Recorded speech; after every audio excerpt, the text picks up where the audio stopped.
¿no? Este puntito señala que graba. Ahí está. Sí, sí. Impecable. Y ahora te voy a compartir pantalla, ¿no?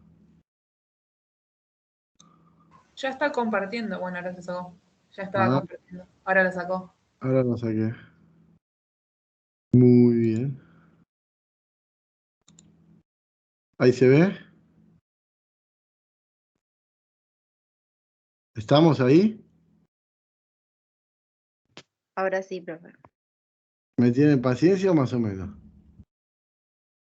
Más o menos. Bueno, ¿qué hacemos? ¿Esperamos 5 minutos y arrancamos? Sí, ¿no? Sí, está Sí, bien, sí. profe. ¿Alguna pregunta que me quieran hacer? ¿Una consulta, algo? Aprovechen. Nair, tenés la revancha ahora para hacerme las preguntas vos a mí. No, no tengo ninguna. ¿Seguro? ¿No hay Sí. un tema que leíste que no lo tengas claro y que me puedas preguntar? Todavía no leí nada. Al final, el jueves tenemos que volver a ir ahí al ballet. Sí, averigüé, me han engañado. Es que no sabíamos, recién vimos hoy. No piense preguntas nuevas igual. Pero quería ver de vuelta al paciente con el síndrome de Fumier. De Fournier. Sí, no llegué a verlo, entramos justo tarde, pero Ah, no llegué a verlo. ¿qué era el Fournier? Sí, ya me lo preguntó hoy otra vez. La infección severa de partes Muy blandas bien, en la del periné. no te lo olvidas nunca más. No, Y escúchame, ¿y en qué paciente se da principalmente? no tengo idea porque todavía no leí nada. ¿Alguien la puede ayudar a Nair? No, tampoco lo vimos, profe, en materia. Inmunodeprimidos. No. Pacientes sedentarios. Infección severa de partes blandas. Inmunodeprimido puede ir, bien, pero tiene otra característica. En postquirúrgicos también puede ser. No, no.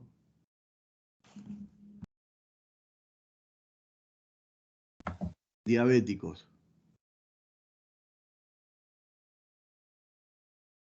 Diabéticos.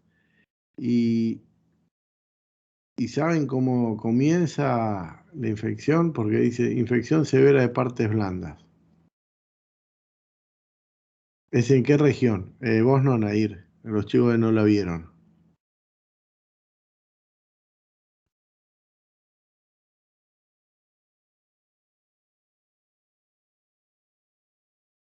Perineal.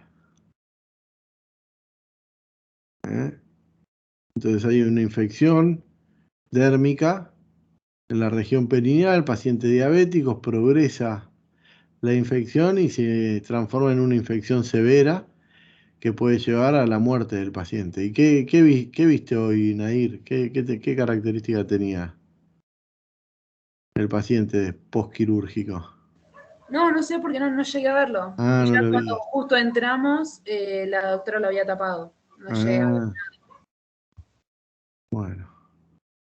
Bueno, hay que ser muy agresivos en la resección del tejido necrosado.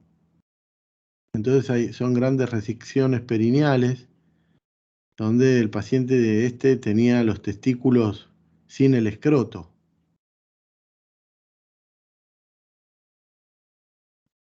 Es bastante impresionante.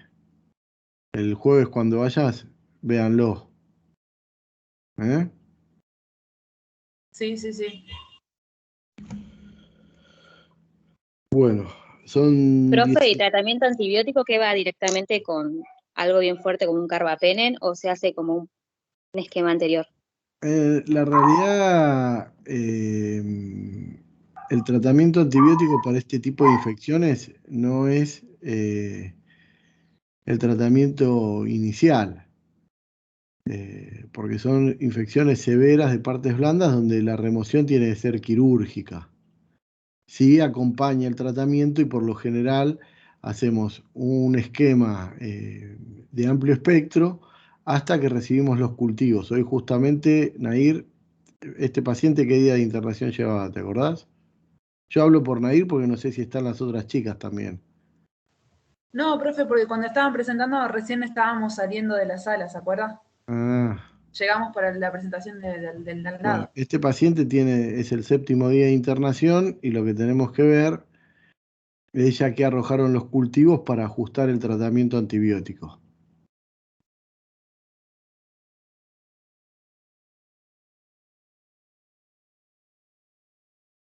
Bueno, Bueno, gracias, profe. vamos a dar por comienzo a la clase. La verdad que es una clase bastante extensa. ¿Cuántos tenemos en la sala? ¿Cuántos alumnos tenemos? ¿Alguien me lo puede decir? 28. 28, bueno. 28. Bien, eran 40 y pico hoy, así que bajamos el promedio. Es una clase extensa, está muy compactada. Cualquier pregunta, cualquier duda, algo que no entiendan o que crean que me tienen que preguntar, me interrumpen sin ningún problema y lo charlamos. ¿eh? Yo voy a tratar de ir de manera ágil, pero todo lo que necesiten me lo preguntan sin ningún tipo de problema. ¿Estamos de acuerdo? Bueno, como temario de cabeza y cuello, que esto es algo muy reducido, que está pautado solamente a lo que es la patología prevalente. La patología prevalente, hoy las chicas que estuvieron en el hospital también la vieron, es la patología más frecuente. Hoy vimos que en el hospital de 30 pacientes internados, 23 eran de HPV, si no me dejan mentir las chicas. Eso quiere decir que la patología prevalente en el Hospital Balestrini del Partido de la Matanza, la patología hepatobiliopancreática prevalece sobre las demás. Dentro de la patología de cabeza y cuello está en este orden lo que es la patología tiroidea, la patología de glándulas salivales, traqueostomía, el trauma cervical, el cáncer de laringe y lo que es el cuello infeccioso. Así que voy a tratar de ir mostrándoles un poquitito o que hablemos un poquitito de este tema. ¿Alguien leyó algo de este tema? Con total sinceridad, no. No, profe. Muy bien. Ustedes pueden ver, esto es la estructura del cuello, lo que es el centro del cuello, que ustedes tranquilamente se lo pueden tocar. Y lo que estoy mostrando ahí es la glándula tiroides, que tiene forma de mariposa, es multilobulada, tiene un lóbulo derecho, un lóbulo izquierdo y un istmo. Es una glándula endocrina que pesa alrededor de 20 gramos, presenta 2 lóbulos laterales unidos por un istmo, del cual del 80% de los casos surge una prolongación piramidal, que es el lóbulo piramidal. Si ustedes ven, acá se señala, el lóbulo piramidal viene justo acá. ¿Se ve el cursor? Lo que estoy marcando, sí, ¿no? Esa es la prolongación o lóbulo piramidal. La anatomía, para hacer un poquitito para refrescarlo, está irrigada por las arterias tiroides superior, que es rama de la arteria carótida externa, y arteria tiroide inferior, que es rama de la arteria subclavia. El drenaje linfático es a través de los ganglios yugulares medios y bajos lateralmente y de los ganglios pretacleales y mediastinales superiores caudalmente. ¿Esto para qué no, esta información, para qué nos serviría?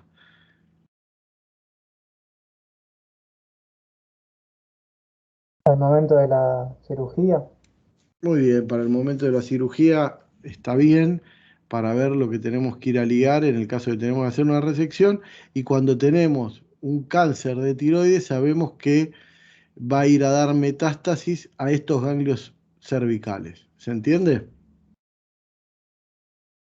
Sí, profe. Muy bien.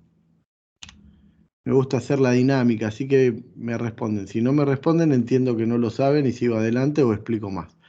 Todo lo que es patología benigna, la patología tiroidea la vamos a dividir en dos, patología benigna y patología maligna. La patología benigna es el bocio nodular eutiroideo, el bocio multinodular hipertiroideo, adenoma tóxico, enfermedad de Graves, pseudo, tiroiditis aguda supurada, tiroiditis subaguda de Kerbein, tiroiditis de Hashimoto, tiroiditis de Riedel. Todo esto es lo que tenemos que saber en relación a lo que es la patología benigna. Ahora vamos a ver cada una de ellas y cómo se diferencian. Principalmente tenemos que saber que esta es la base, que es el bocio nodular eutiroideo. Eutiroideo significa que tiene función tiroidea normal. Ya hay algo que no tenemos que estudiar, esto ya lo sabemos. Eutiroideo, hipotiroideo o hipertiroideo. ¿Alguno tiene dudas sobre eso? No. No. Y el bocio nodular, hay un aumento del tamaño de la glándula, que eso es lo que se denomina bocio, que es por arriba de 30 gramos. ¿Cuánto era el peso normal de la glándula, que lo habíamos dicho en la primera diapositiva? 20 gramos. Exactamente. Entonces, cuando nosotros tenemos que está el 50% aumentada la glándula, ya lo podemos determinar como bocio. Y que tiene además la presencia de uno o múltiples nódulos, sin que exista exceso de la secreción hormonal. O sea, si yo te pregunto o les pregunto, no nos estamos viendo, por eso hablo en términos genéricos, en términos globales. Digo, si yo tuviese que definir, vos tenés un bocio, ¿qué dirías? ¿Que estás enfermo, no estás enfermo? ¿Que hay que operarte, no hay que operarte? No, simplemente es que tenés aumento de la glándula tiroidea. Después podemos estudiar cuáles son las causas y si esto es quirúrgico o no, ¿se entiende? Pero determinar a un paciente que tiene un bocio no significa absolutamente nada. Y este bocio puede ser transitorio o definitivo, ¿se entiende? Después vamos a ver por qué. Es frecuentemente mayor en mujeres, puede ser esporádico, familiar o endémico. La etiopatogenia es la estimulación prolongada de TSH. Los estímulos de TSH producen hiperplasia del epitelio folicular, formando quistes queloides.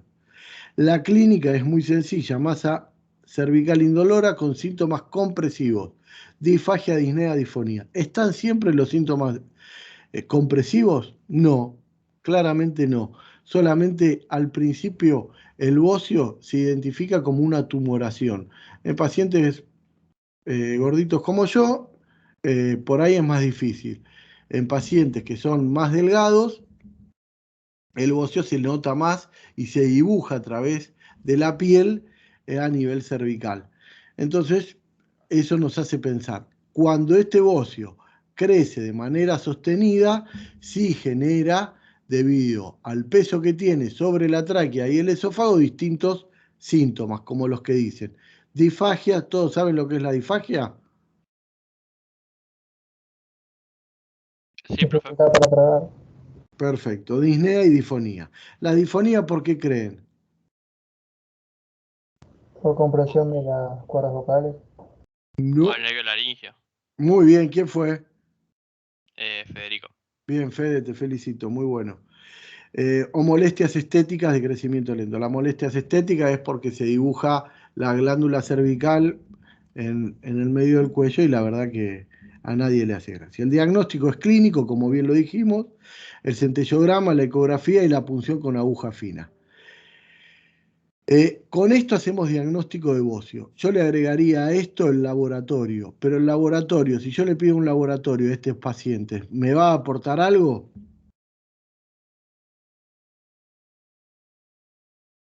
No. ¿Por qué? Porque tienen función normal.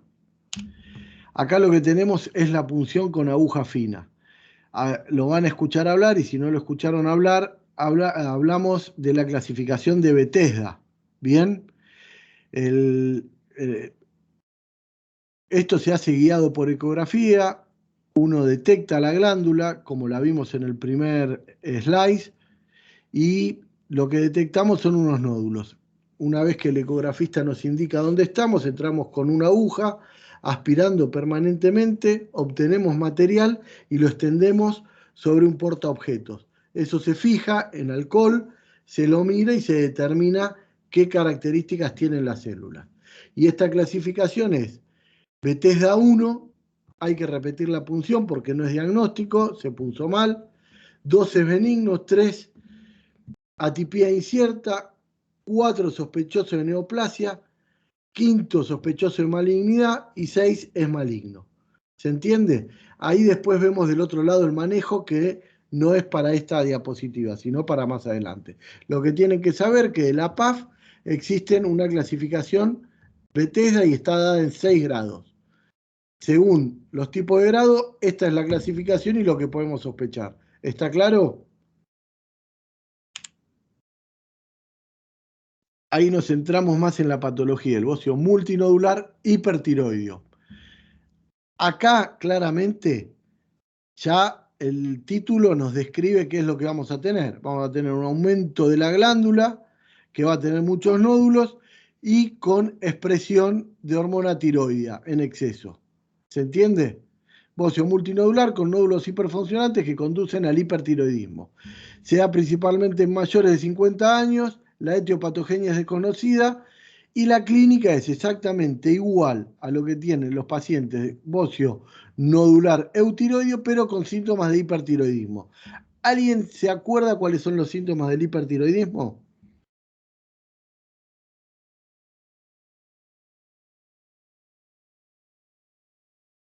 Pierde peso, está agitado.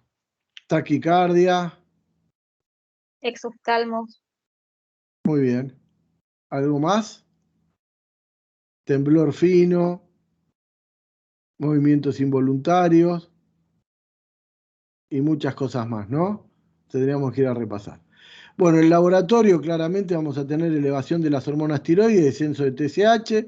El centellograma, a diferencia del otro, es una captación con inhibición del resto del parénquima. Y el tratamiento inicialmente es médico, después podemos hacer cirugía o diodo radioactivo. Lo que es el diodo radioactivo está dejándose de utilizar. La realidad es que hoy lo que se hace es metilmercaptoimidazol para poner los eutiroides y en ese momento operarlo. ¿Se entiende? La verdad que no está indicado operar un paciente hipertiroideo. Si con la medicación no lo podemos poner eutiroideo, a veces por ahí podemos hacer un toquecito de iodo 131. Muy bien, el adenoma tóxico es una variante del bocio multinodular hipertiroideo en el cual el foco hiperfuncionante es uno solo. Este nódulo tiroideo centellográficamente se lo denomina caliente y luego de una lenta evolución se transforma en hiperfuncionante. Es todo exactamente lo mismo. O sea que la diferencia de tener varios nodos dentro de la glándula hay uno solo que es hiperfuncionante y se lo denomina nódulo tiroideo centellográficamente caliente. El bocio difuso hipertiroideo o enfermedad de Graves es un aumento difuso de la glándula tiroidea acompañada de hipertiroidismo y exoftalmo. La epidemiología de incidencia es 20 sobre 100.000 habitantes y es mayormente se presenta en mujeres. Es de tendencia heredofamiliar. La etiopatogenia es autoinmune y la clínica tiene nerviosismo, irritabilidad, temblor, intolerancia al calor, pérdida de peso, aumento del apetito, sudoración excesiva, insomnio, palpitaciones, debilidad muscular, diarreas y alteraciones menstruales. El bocio difuso es hasta 4 veces y presenta taquicardia, hipertensión, exoftalmia, retracción del párpado superior, limitación de la movilidad ocular. Hay una alteración clara en la enfermedad de Graves a nivel ocular. En el laboratorio tenemos aumento de T3, T4 y T4 libre y disminución marcada de TSH. La glándula en el centellograma está aumentada difusamente sin nódulos. Y el tratamiento inicialmente es clínico y después termina siendo quirúrgico. Acá a veces también lo que debemos, después de tratar el bocio, se hacen cirugías correctoras del exoftalmos. Porque los pacientes nunca llegan a volver a su normal ¿cómo decirlo? A su normal facies del exoftalmo. Entonces, habitualmente, lo que se hace ahora es se los trata en los periodos iniciales. ¿Se entiende? ¿Sí o no, chicos? Sí, profe. Muy bien.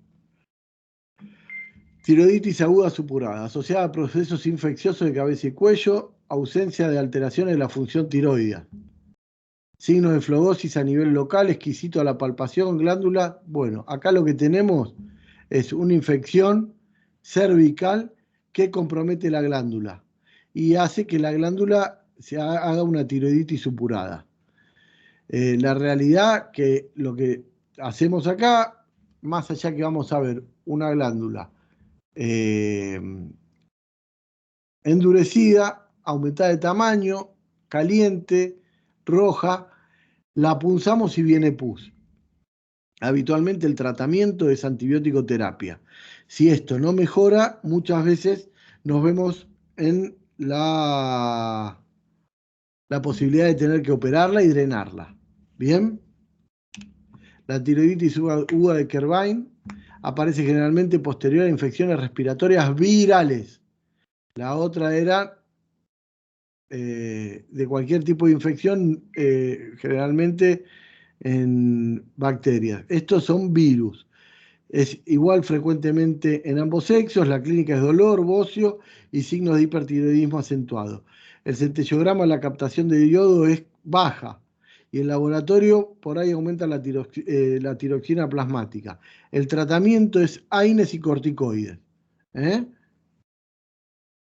Cuando hacemos el cultivo con la punción, no obtenemos pus y lo que interpretamos es que es una tiroiditis viral. La de Hashimoto es la más frecuente de todas, con afectación familiar, mayormente en mujeres. Es autoinmune. Entonces, los tres tipos de tiroiditis, ¿se acuerdan? Tenemos bacteriana, viral y autoinmune. Estamos, ¿no? En las tiroiditis. ¿Esto queda claro?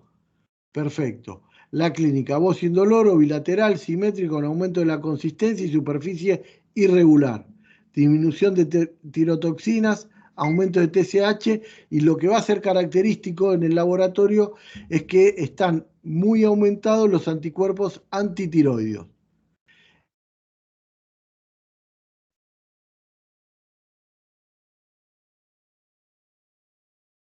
Compresivas o molestias estéticas. La realidad que nunca hay que operar en el periodo agudo de tiroiditis de Hashimoto. ¿Está? Tiroiditis de Riedel, así como la de Hashimoto es la más frecuente, la de Riedel es la menos frecuente y habitualmente no se ve. Es un bocio con aumento de la consistencia de la tiroides, es duropetria. Etiología desconocida, diagnóstico diferencial con el carcinoma anaplásico y folicular. El tratamiento inicialmente es hormona tiroidea, corticoides. Y la cirugía cuando hay molestias compresivas. Chicos, a ver, para que entiendan toda la patología benigna. Cuando tenemos aumento de la glándula, no hay duda, es un bocio. Depende cómo esté el laboratorio, si es bocio hipertiroideo o eutiroideo. Si viene acompañado de exoftalmos, ¿qué teníamos?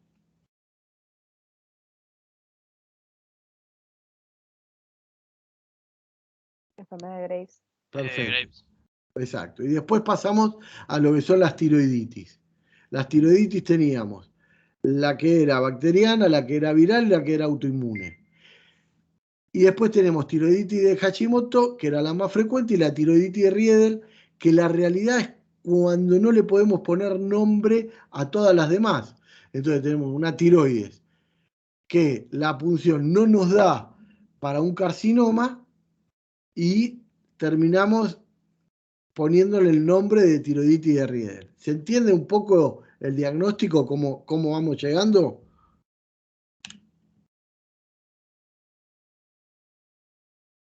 Díganme que sí, por favor. Sí, profe. Sí, profe. Sí, profe. Muy bien. Bueno, esto es lo que determinamos bocio. Ahora vamos a lo que es el nódulo tiroideo. El nódulo tiroideo es una tiroides normal, que hay un nódulo. El nódulo puede ser, la realidad es que el 70% de la población tiene nódulo tiroideo. ¿A todo el mundo hay que punzarlo? ¿A todo el mundo hay que tratarlo? No, negativo. Ahora vamos a ver. Del 4 al 10% de la población tiene nódulo tiroideo que son palpables.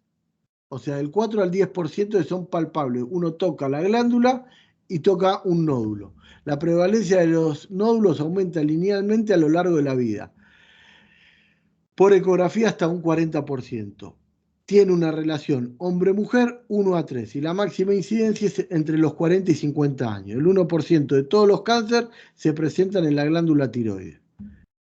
Vamos hasta ahí. Si yo tuviese que elegir en la gran bolsa de los tumores o de los cánceres, elegiría que me tocara un cáncer de tiroides porque el 90% de los pacientes se curan o más. ¿Se entiende? Bien. Diagnósticos a considerar a la hora de tener un cáncer: la edad, el sexo, antecedentes familiares e irradiaciones cervicales. Esto es lo que nos va a poner de manifiesto en los datos. La clínica que vamos a sospechar para ver si tenemos sospecha de malignidad son los síntomas: cambio de la voz, disfagia, crecimiento rápido y dificultad respiratoria. Todo esto tiene que ver con el crecimiento en tamaño de la glándula. Al examen físico vamos a encontrar una glándula fija a estructuras vecinas de consistencia duropétrea, con adenopatías cervicales y parálisis de la cuerda vocal, que en realidad es parálisis del nervio recurrente, y el tamaño mayor a 4 centímetros. Cualquiera de todos estos signos o síntomas nos hacen pensar que estamos en la presencia no de un nódulo de tiroides, sino de un cáncer de tiroides. ¿Se entiende? El estudio del nódulo de tiroides es el laboratorio TSH y calcitonina, ecografías asociadas a los signos de malignidad, nódulos sólidos, hipoecogénicos de bordes irregulares, ausencia de halo periférico y presencia de calcificaciones. A ver, si yo hago una ecografía, lo que tengo que tener en cuenta son el nódulo, ver si es sólido o líquido, si es hipoecogénico o hiperecogénico, si tiene bordes regulares o irregulares, si hay halo periférico y presencia de calcificaciones. ¿Y qué nos va a mostrar el Doppler? Las indicaciones quirúrgicas del nódulo de tiroides, esto es muy importante, que acá es un poco lo que yo les venía hablando. ¿Todo paciente que tiene un nódulo de tiroides hay que operarlo? No. ¿Todo paciente que tiene un nódulo de tiroides hay que punzarlo? No, tampoco. Para que se entienda. Nosotros vamos a punzar, o vamos a operar, mejor dicho, después les voy a decir, si se punza todo nódulo mayor a 1 centímetro. Ese hay que punzarlo. Por debajo de 1 centímetro se controla. ¿De qué manera? Con ecografía y la clínica, cada 6 meses. Si hay cambios, acuérdense que la ecografía es operador dependiente. O sea que si vos tenés un paciente que viene con un tumor, un nódulo, perdón, de 1 centímetro y en 6 meses viene y dice 1,2 centímetros, ¿estarían sospechando que cambiamos? ¿O esos 2 milímetros lo asumirían como un cambio de operador? Yo lo asumiría como un cambio de operador, entonces no me llamaría la atención. Ahora, si en la ecografía la vez pasada vino, no tenía halo periférico, tenía halo periférico y ahora no lo tiene, no tenía calcificaciones y ahora están, creció de tamaño, y ahí yo tomo la decisión que hay que punzarlo, ¿se entiende? Sí. ¿Voy muy rápido? Profe, ¿Voy muy rápido o estamos bien? no, Estamos bien. profe. Muy bien. Bueno, entonces pacientes mayores de 25 y menores de 65 años son los que estarían indicados para operar, con un nódulo tiroideo mayor a 2 centímetros, antecedentes familiares de cáncer o radiaciones cervicales, adenomegalias sospechosas, no lo dudo, dificultad en el seguimiento prolongado. Esto quiere decir que yo estoy atendiendo en Córdoba o en Jujuy o en Tucumán y el paciente está a más de 150 kilómetros de un especialista en cabeza y cuello y la realidad que el seguimiento se va a hacer muy difícil ante la posibilidad de que el paciente no esté tratado o perdamos el seguimiento, ahí le doy la indicación de operarlo, ¿se entiende? Punciones con agujas fieras repetidamente sospechosas, cambio en el tamaño y en la consistencia o el sexo masculino, se opera. No tiene indicación quirúrgica, pacientes no citados en el grupo de riesgo anterior, nódulo tiroideo menores de 1 centímetro, que no se puedan punzar, taras físicas o edad avanzadas. Cuando hablamos de tara física es patología o comorbilidades asociadas. Por ejemplo, un paciente con obesidad mórbida, hipertenso, diabético, asmático, y que yo tengo un nódulo que es de 2 centímetros, sin estar dentro del grupo de riesgo, ese paciente lo controlo, no lo llevo al quirófano. De hecho, yo siendo especialista de cabeza y cuello, en Casa de Herrero, Cuchillo de Palo, tengo a mi padre con un bocio, que es un paciente de riesgo, EPOC, tiene hipertensión arterial, diabético, obesidad, y yo ¿qué hago? Él no tiene dificultad para comer, no tiene dificultad para dormir, no tiene dificultad para respirar, en el contexto de él, prefiero no operarlo porque sé que es patología benigna. Ahora, ¿cuándo tendría que operarlo? Y claramente cuando ese bocio lo comprometa en los quehaceres habituales, ¿entiende? Sí, Sí, profe. profe. Muy bien.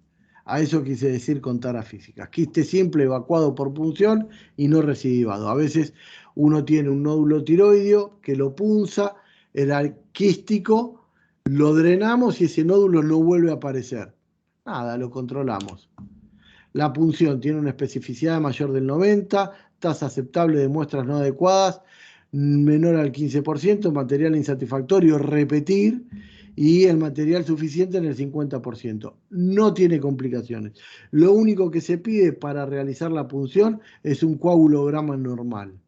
Se puede dar que a veces nos indiquen mal y puncemos una yugular o una carótida. ¿Sí? ¿Cuál es el riesgo? Nada, porque nosotros lo que hacemos es con una punción con aguja fina.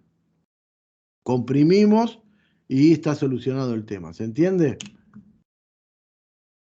Y lo otro que tenemos que pedir para el diagnóstico o tratamiento es el centellograma para ver si es hiperfuncionante o no, la resonancia y la tomografía. Muy bien. Patología bocio benigna con nódulo tiroideo y bocio. ¿Hasta acá alguna duda? No, profe. Seguimos adelante. Cáncer de tiroides, vamos para bingo. Cáncer de tiroides. La incidencia del cáncer de tiroides se duplicó en los últimos 20 años. Representa el 1% de todos los cánceres y el 90% de los neuroendocrinos. Más frecuentemente en mujeres, tiene triple posibilidad de ser maligno en el varón. ¿Se entiende ese jueguito de palabras?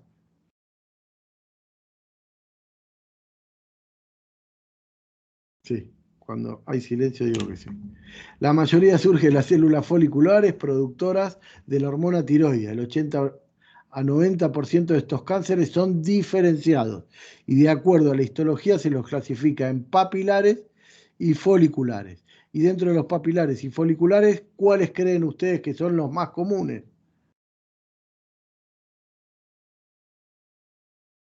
Foliculares. Es 50% el otro. Folicular.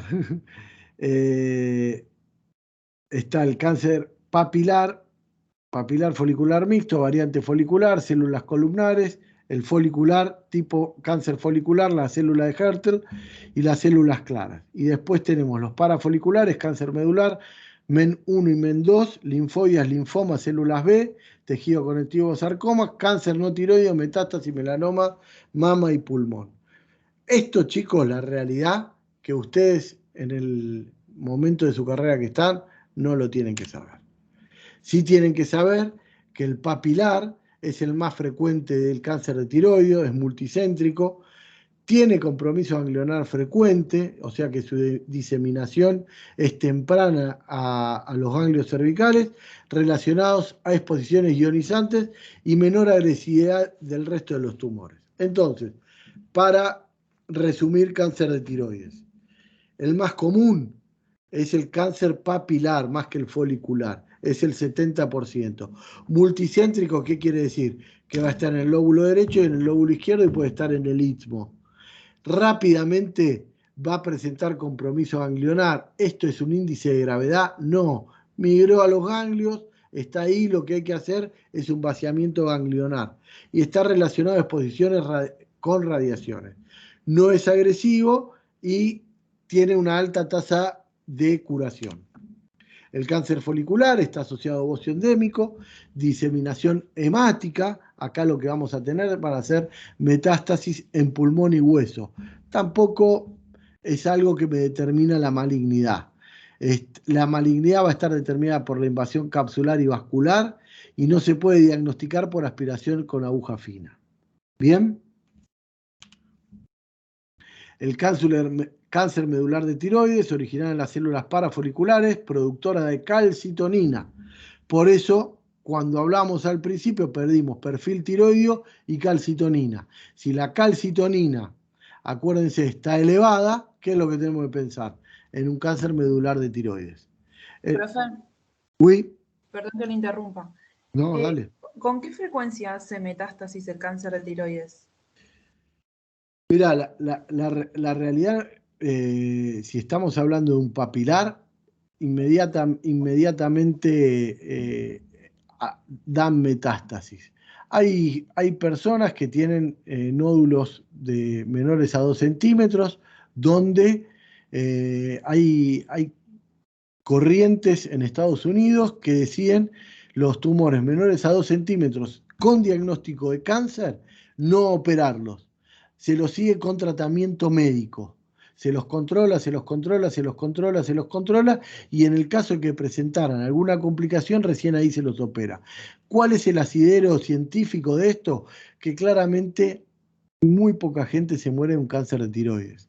A ver, vos lo que me estás preguntando es, si yo tengo un cáncer de tiroides, ¿con qué velocidad me va a dar metástasis ganglionar? No hay una relación aritmética o matemática que a los 6 meses o a los 4 meses. Sí, lo que tenés que saber que el folicular da metástasis cervical rápidamente. O sea que si vos tenés... Perdón, ¿y el melanoma también es un tipo de metástasis que da el... No, el melanoma es un cáncer de piel, lo que tiene es que a veces el melanoma infiltra la tiroides y te da un tumor metastásico del melanoma, pero no es un cáncer de tiroides, es un melanoma que está dando... Son diferentes. Se entiende, ¿no? Sí, sí, sí. Impecable. Bueno, ahí puse mal linfática, perdón. Es linfática, diseminación linfática y hemática. Y están vinculados al NEM1 y NEM2. Cuando tenemos una calcitonina, lo que podemos hacer es pedir un perfil genético para ver si están relacionados con el NEM1 y NEM2. Bueno, esto si lo miráramos al microscopio, estas son las diferencias que vemos. En este caso, nada. Muy bien. ¿Y esto qué les parece a ustedes? Un bocio multinodular. Bueno, muy bien. Tiene 2. ¿Y qué harías? ¿Cómo te llamas? Federico. Fede, vos me contestaste que te felicité, ¿no? Sí. Muy bien, Fede. A ver, bocio multinodular. La paciente, si bien no se ve, que está sacada a propósito esa foto, ¿qué impresión te parece? ¿Es una paciente añosa? ¿No es una paciente añosa? Añosa. Añosa. ¿Y es una enfermedad evolucionada o está agarrada a tiempo? No, muy tardía, evolucionada. Muy tardía. Fíjate que en la región central del cuello tiene un área indurada, colorada y que está fistulizada a piel.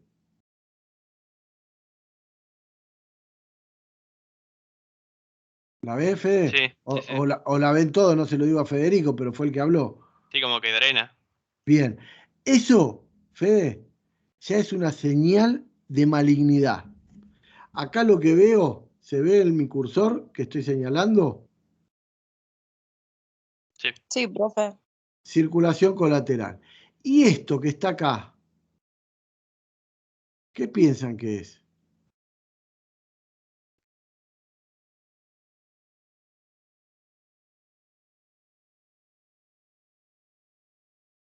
Edema, ¿Cómo? edema, No se entiende, te pido disculpas. edema.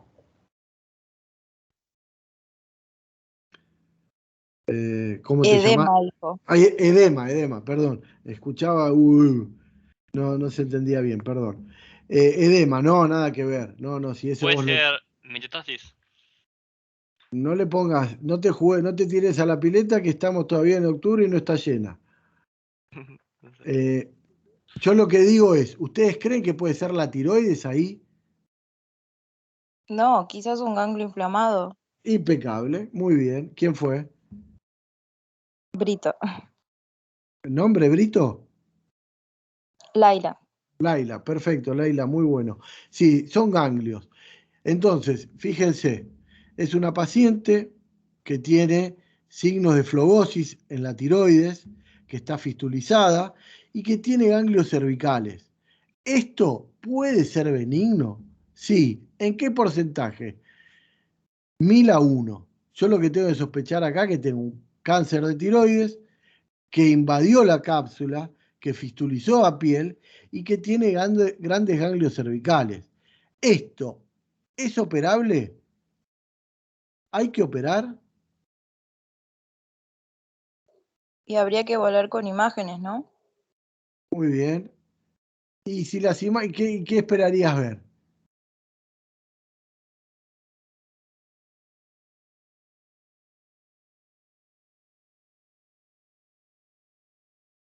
Si Bien. existe compromiso de la vía aérea. Sí, yo te digo que sí que existe, porque con ese tremendo tumor tiene compromiso de la vía aérea. Muy bien pensado. Sí, seguro es quirúrgico. Es quirúrgico, porque fíjense que es una paciente que ya está fistulizada. Acá el costo-beneficio, si este fuese mi padre, más allá de todas las comorbilidades que tiene, hay que tomar la decisión de operarse, porque esta paciente no puede seguir, de hecho ya tiene el gorrito puesto, la operamos.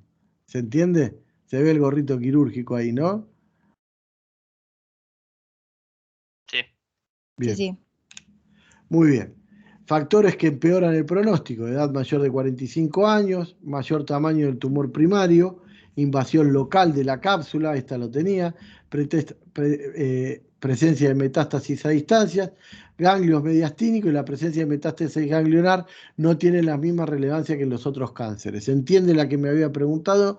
No me acuerdo el nombre, me dice si lo que ella me quería preguntar es si tiene ganglios. ¿Es peor la enfermedad? No tiene que ver.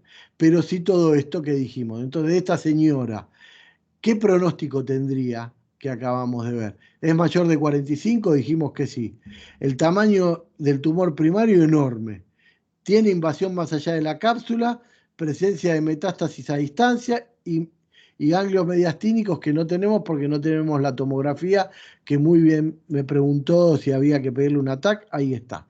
Con todo esto podríamos aseverar a grandes rasgos que es una paciente que va a tener un pronóstico peor que el de cualquier otra paciente. ¿Se entiende? Bocio multinodular, eutiroideo, duro, de crecimiento lento, adenopatías cervicales, disfonía por la parálisis de la cuerda vocal por invasión del nervio laríngeo, carcinoma medular, diarrea acuosa, enrojecimiento cutáneo. Bueno, todas estas cosas no. Diagnóstico. Ecografía. Acá lo que vemos es la ecografía, el nódulo. Ahí se está haciendo la punción. Muy bien, que era todo lo que habíamos visto: el halo periférico, el centellograma, la captación de la glándula, permite diferenciar nódulos hipercaptantes o hipocaptantes, nódulos fríos y calientes. Y entonces acá tenemos nódulo de tiroides, la posibilidad que tenemos de hacer una ecografía. La ecografía hacemos una punción.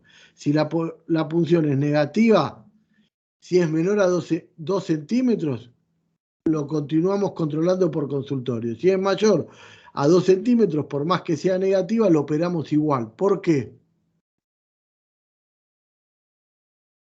Porque era uno de los criterios para operar. Exactamente, muy bien. Si es positiva, no tenemos dudas, se opera. Ahora, el tema es cuando es indeterminada. Lo que tenemos que valorar ahí es la TSH y el centellograma. Y yo le pediría también una calcitonina.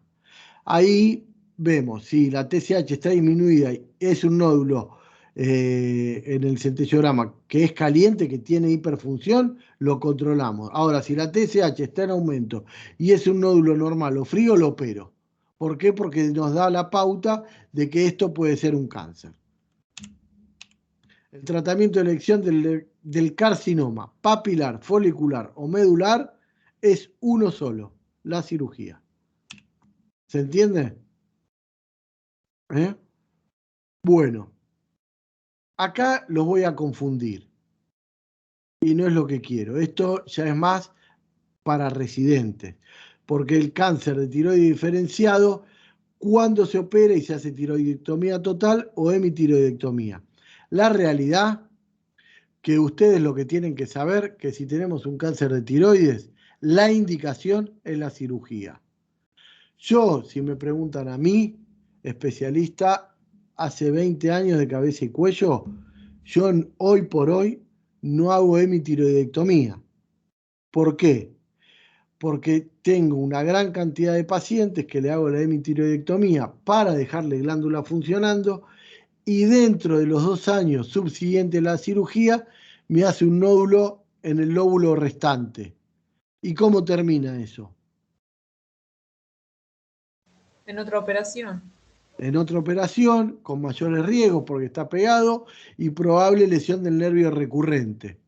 Entonces, de pasar a hacer una cirugía segura, sin complicaciones, en un lecho amigable para el cirujano, paso a hacer una cirugía muy compleja y con grandes posibilidades de que podamos tener una lesión quirúrgica del nervio recurrente.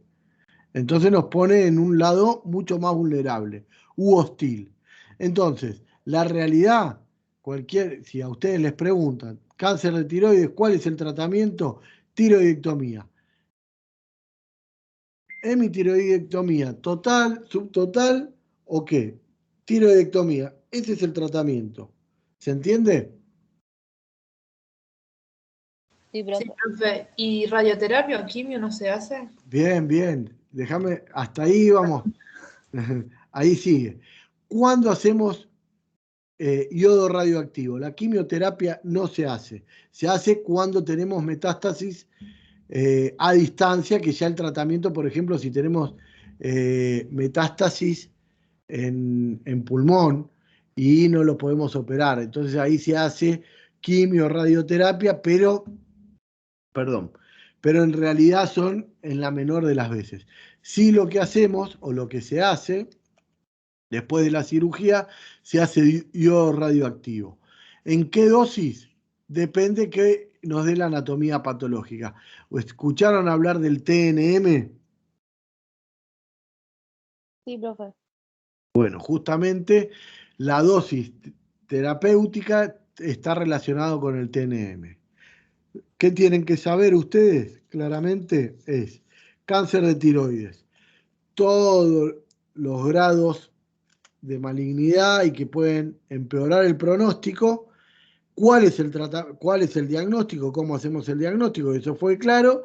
¿Y cuál es el tratamiento? Y después de la cirugía, ¿se hace yodo radioactivo? ¿Sí o no? Sí. Perfecto, listo, quedó claro. Bueno, el seguimiento de esto es con la clínica y seguimiento con tiroglobulina. Bien, la tiroglobulina se hace en dosaje por laboratorio. Y ahí tienen, si hay una recidiva a nivel local, se hace cirugía y se saca a nivel local esa recidiva. En cuello, vaciamiento radical y metástasis a distancia, yodo radioactivo con yodo 131. Muy bien. Esto, seguimos adelante, seguimiento, radioterapia externa. Muy bien. Si tenemos un medular, lo que podríamos hacer es la radioterapia externa, pero la realidad es que eso es de ultra especialista y ustedes no lo tienen que saber. Carcinoma indiferenciado, porque les había dicho que el 80% al 90% eran tumores diferenciados. Eso lo escucharon, ¿no? Sí, profe. Bien, ahora cuando el carcinoma es indiferenciado, la cirugía no tiene intención curativa, entonces lo que se hace es citorreducción quirúrgica, se reduce la masa y después se hace radioquimioterapia. O en el linfoma que se hace radioterapia con o sin quimioterapia. ¿Se entiende? Muy bien. Sí, profe. Bueno, ¿cuáles son las complicaciones de la tiroidectomía? Esto lo saben, lo tienen que saber, es pregunta de examen, ocurre en un porcentaje, si bien es bajo, pero son las 3 complicaciones que le suceden a los pacientes y que son tan temidas por el cirujano de cabeza y cuello. La hemorragia o el hematoma sofocante, la lesión del nervio recurrente, que puede ser uni o bilateral, y el hipoparatiroidismo. ¿Qué pasa si tenemos un hipoparatiroidismo?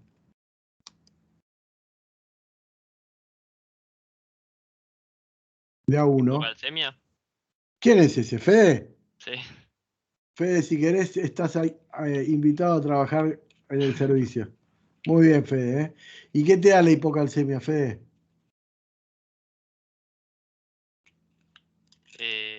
No sé, calambres, paro respiratorio. Impecable, impecable, impecable, Fede, muy bien. ¿Y cómo evolucionamos después del calambre, Fede? ¿Qué sigue después de los calambres? ¿Sí? No sé, parálisis, de ser tetania, ¿no? ¿Parálisis de qué? El diafragma. Estás para especialista, ¿eh? Tremendo, muy bueno. Y por eso es muy temida porque el paciente se puede morir. Si, la lesión del nervio recurrente, alguien que no sea Federico, que se anime, ¿qué puede pasar?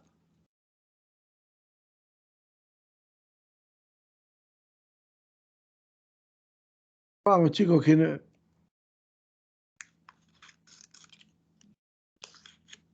en insuficiencia ventilatoria porque quedan abiertas las cuerdas vocales. El paciente, más allá de estar difónico, se produce una insuficiencia ventilatoria y también es temida. Y el hematoma sofocante, hay un gran hematoma con compresión y que produce el sofocamiento y la muerte del paciente. Por eso son tan temidas estas complicaciones. ¿Vamos hasta ahí, chicos? TNM, después lo leen, cáncer de tiroides, seguimiento, tiroglobulina, calcitonina y PET scan. Ahí están la sobrevida de los diferenciados, célula de Hartel, medular, linfoma indiferenciado, a 5 años.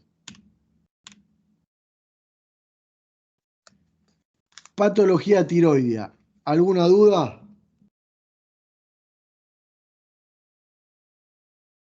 Nada, seguimos adelante.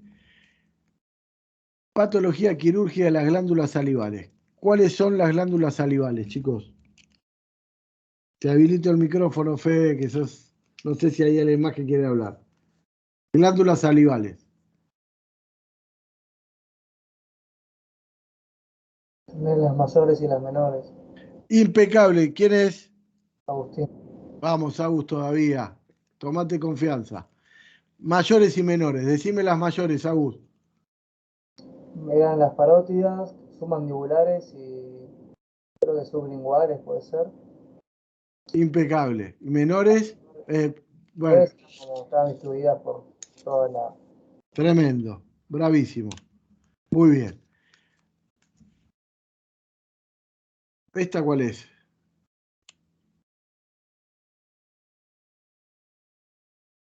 parótida. La parótida. ¿Y esto? El macetero. Vamos. ¿Y esto?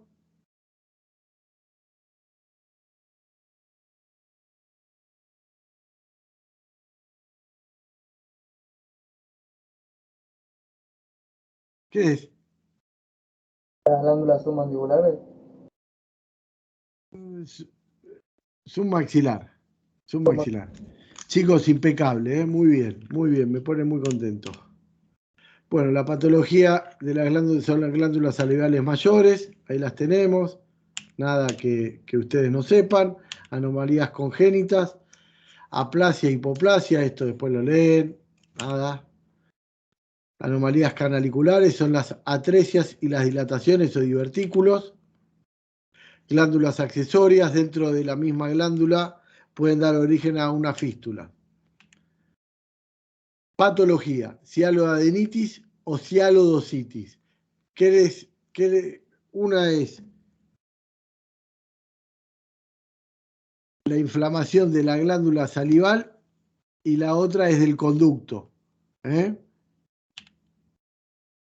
¿Estamos? Están asociadas ambas, generalmente es bacteriano o virus, y por vía canalicular ascendente, linfática o hemática. Esto no tiene mayor... La cialoadenitis o cialodocitis, el diagnóstico es dolor espontáneo provocado, agrandamiento difuso de la glándula, secreción escasa y purulenta, o purulenta no, y purulenta, más imagen compatible en la cialografía. Ahora la van a ver. El tratamiento es la antibiótico terapia, cirugía en caso de supuración, gangrena, obstrucción canalicular. También llamada cialosis o hiperplasia linforeticular, es una lesión que afecta simultáneamente a múltiples glándulas, asociada a TBC, sarcoidosis, entre otros como el síndrome de Sjögren o Mikulicz.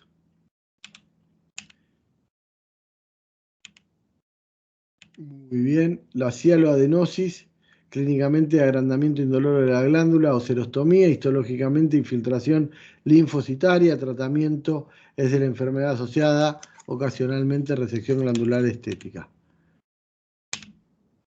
Se denomina la obstrucción aguda o crónica de los conductos.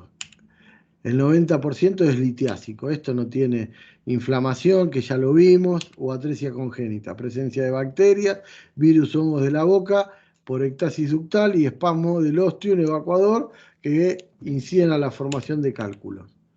La obstrucción canalicular, lo que vamos a ver, afecta principalmente más a hombres que a mujeres, tercera, cuarta edad, presentación clínica, agrandamiento brusco de la glándula.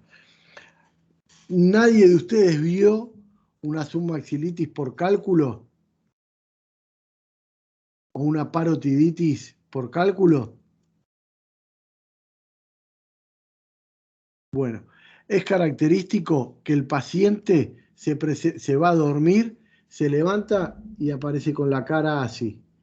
Uno de estos cálculos obstruye el canalículo y toda la secreción salival que tenemos durante el día y la noche se concentra en la parótida o en la submaxilar, aumenta de tamaño, lo tocas y duele, duele, duele. ¿Cuál es el tratamiento? Esto lo vimos, ahora lo van a ver. Ahí está, acá quería llegar. ¿Se ve perfecto? Hola, hola. Sí, se ve. Bien. ¿Alguien puede describirme esto?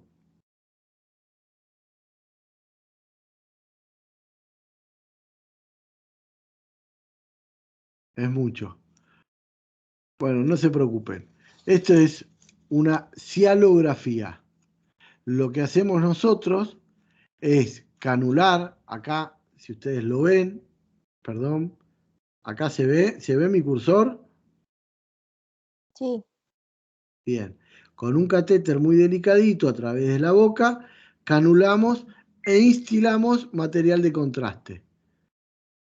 Bien, y lo que se va a ver en forma magnificada, agrandada, son estos cálculos, que en algunos casos son con obstrucción total y en otros parcial. ¿Se ve? Entonces, ¿se ve? Sí. Ah, bien. Y ahí lo que se hace, perdón, lo que se hace es estimularla con caramelos ácidos para que estimule la expulsión de ese cálculo. A veces lo logramos, otras veces no. Lo que hacemos es la marsupialización y tratar de hacer la extracción por arriba. ¿Vieron en el piso de la boca el frenillo, que al lado del frenillo están los dos conductos? Sí, profe. Bien, a veces esos cálculos están ahí en el ostium de salida y nosotros con una pincita que tenemos especial lo extraemos, es como una litotricia extracorpórea, lo sacamos y el paciente es como que un éxtasis total, porque se empieza a descomprimir la glándula, sale pus, sale lo que te imagines, y el paciente recibe un estado de bienestar que es impresionante, pero no me quiero detener en esto. Bueno, los tumores de las glándulas salivales son del 3 al 4% de todos los tumores de cabeza y cuello. El 85% ocurre en la glándula parótida, siendo la patología tumoral más frecuente de la glándula. Uno de cada 4 es maligno en la parótida, en tanto que en la submaxilar, uno de cada 1. 1 y 1. Pueden ser adenomas, carcinomas, no epiteliales, linfomas y tumores secundarios. El adenoma pleomorfo es el tumor benigno más frecuente y el mucoepidermoide es el maligno más frecuente. ¿Está? ¿Se entiende esto, chicos? A ver, acá está resumida todo lo que es la patología de los tumores de la glándula salival. Son el 3 al 4% de todos los tumores, muy poca frecuencia, y el 85% se da en la glándula parótida. Hay adenomas, carcinomas, no epiteliales, linfomas y tumores secundarios. El adenoma pleomorfo es el más frecuente de los benignos y el mucoepidermoide de los malignos. Bueno, pueden ser únicos y unilaterales, son de crecimiento lento y asintomático, movilidad y consistencia duro-elástica, ausencia de adenopatías, infiltración de planos vecinos, de gran tamaño. Tumor benigno de parótida, uno lo toca y no es duro pétreo, es duro elástico, como si fuera una bolita de grasa. Lo toca y tiene esa consistencia renitente, que va y viene, ¿se entiende? En cambio, los tumores malignos, uno lo toca y es una piedra. ¿Bien? El benigno, uno lo mueve y se desliza por toda la cara. El maligno está adherido a planos profundos. Son pequeños, duros, de crecimiento rápido e infiltrante. Tanto la parálisis facial como la anestesia y la parálisis homolateral de la lengua. A ver, Fede, ¿qué nervio tenemos en la parótida?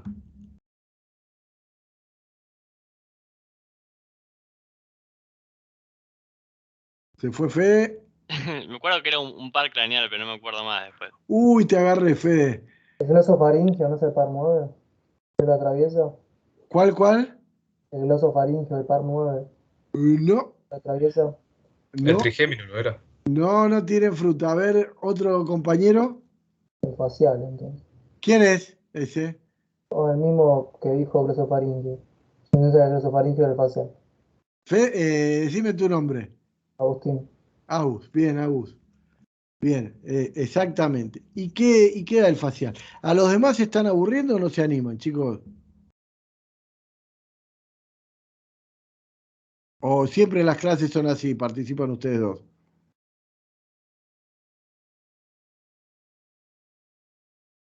Bien, perfecto, sigamos con los dos que participan.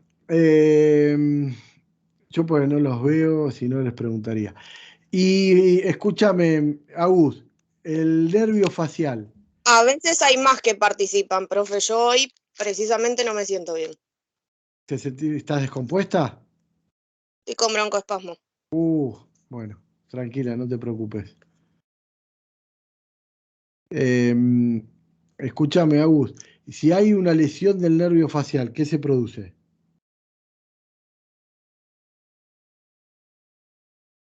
Parálisis facial periférica. Bien, Parálisis facial. Periférica es porque es una sección del nervio facial. Si fuera central, ¿dónde tiene la lesión? A nivel del tronco encefálico. Impecable. Y escúchame, y parálisis facial. ¿Y cómo te das cuenta que el paciente tiene una parálisis facial? Hay una manera de diferenciar la periférica de la central. No. No, solamente por la caída de los músculos de la mímica, que es la inhibición motora del nervio. Impecable. Ahí está. Acá no te metas en diferenciar periférica o central, porque vos ya sabés que lo seccionamos nosotros operándolo. ¿Bien? O lo seccionó el tumor invadiéndolo. Entonces acá ir a hacerle una tomografía para ver si hay una lesión central está de más. Entonces, nosotros ya sabemos que el tumor o la cirugía salió de la cirugía y nosotros lo que decimos habitualmente le quedó la cara planchada. ¿Por qué? Porque no tiene absolutamente ni una sola arruga. Es como los que se ponen Botox ahora, que le queda la cara sin una arruga, sin un gesto. Entonces vos ves la mitad de la cara que está totalmente sin arruga y la otra mitad propia de la edad que tiene. ¿Se entiende? Sí. Impecable. Muy bien.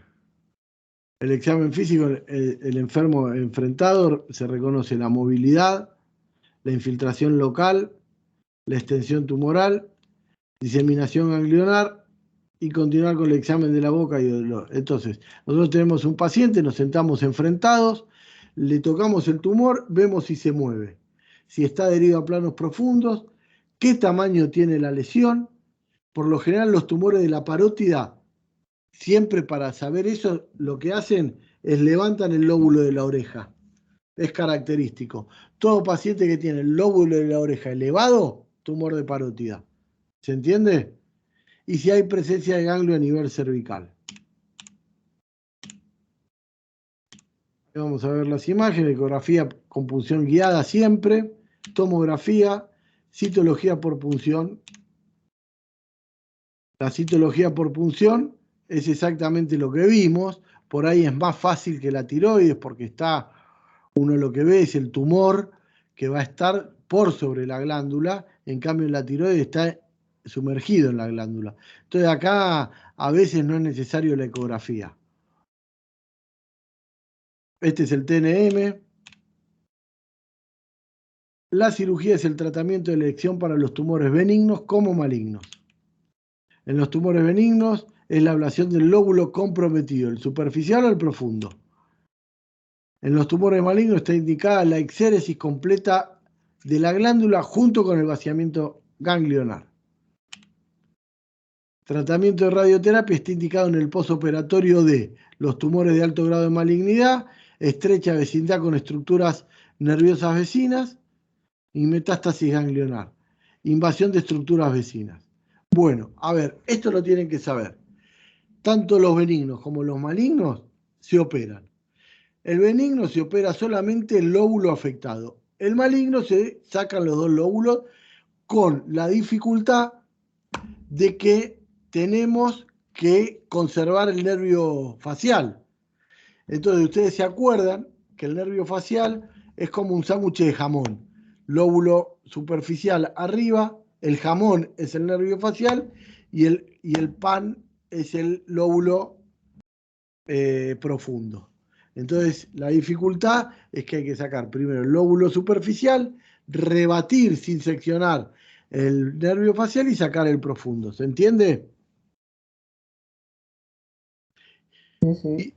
Y toda vez que tengamos metástasis, invasiones a estructuras vecinas o que el margen de resección no nos deje tranquilo, hay que hacer radioterapia. Esta es la paciente operada. Ustedes ven el tumor, la foto es muy mala. Y al lado es una paciente con un tumor submaxilar. ¿Se ve? Este es submaxilar. Sí, se ve. Bien, muy bien. ¿Alguna duda sobre glándulas salivales?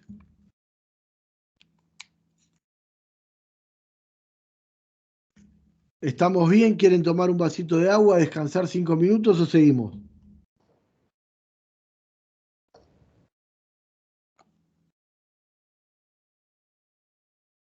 Todo Seguimos. Seguimos, profe. Si los aburro, me avisan, ¿eh? Traqueostomía. Bueno, ¿qué decir de la traqueostomía? Acá hay un poquitito de historia descrita por hindúes en 1500 a.C. Después fue evolucionando, tenía una alta mortalidad hasta el siglo XVII. La mortalidad era del 73%. Fíjense que nos volvemos a encontrar con un cuadro similar al que tuvimos en la pandemia, con la gran cantidad de traqueostomías que estuvimos obligados a hacer por pacientes asociados a respiradores. En aquella oportunidad, lo que veíamos en el 1850 que tenía una alta mortalidad. Hoy lo que nosotros tenemos es que lo podemos hacer de manera percutánea, con una muy baja mortalidad y muy rápido. Después, en el 1940, la poliomielitis, esto ni lo tienen que saber. A partir del 1950 aparece la ventilación asistida, que prolongada en UTI con un nuevo aumento, y vamos viendo. La traqueostomía tiene indicaciones específicas, muy específicas.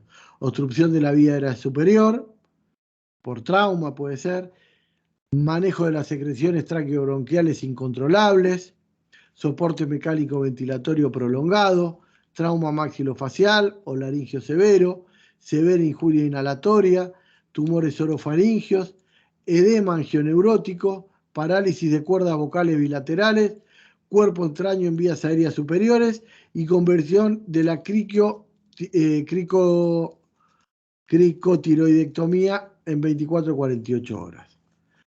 A ver, ¿alguna duda de esto o algo que no entiendan o que crean que no está bien? ¿Que se los pueda explicar?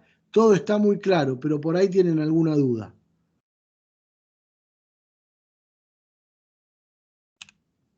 Ventajas. Nos permite una vía aérea estable, protección de injurias laringias, provee una toalé pulmonar, descenso de los requerimientos de sedación, fácil trabajo del respirador, confort para el paciente y menor tiempo en UTI. Esto es las ventajas que nos da la traqueostomía. Las complicaciones. Por la intubación translaringea, isquemia, ulceración y estenosis, parálisis de cuerda vocal, incompetencia glótica, dislocación aritenoidea, complicación de luego de 6 a 8 intubaciones del 5% mayor, en 11 días al 12%. ¿Qué quiere decir esto? Cuando vos tenés un paciente que está intubado, una intubación orotraqueal, se produce por la insuflación del manguito, isquemia, ulceraciones o estenosis. Por eso, después del 7º día hasta el día número 12, ya tenemos que, si el paciente sigue intubado, tenemos que pensar en traqueostomizarlo. Las complicaciones son daños de grandes vasos, injuria de la pared posterior, riesgo de fístula, injuria de la cúpula pleural, neumotórax, fístula traqueal por lesión de la arteria innominada, estenosis y colapso traqueal, excesiva granulación. Más frecuente por una incisión vertical. A ver, hoy en día estas complicaciones prácticamente están por debajo entre el 1 al 3%. La verdad que ya casi no se ven. Por todas las posibilidades que tenemos de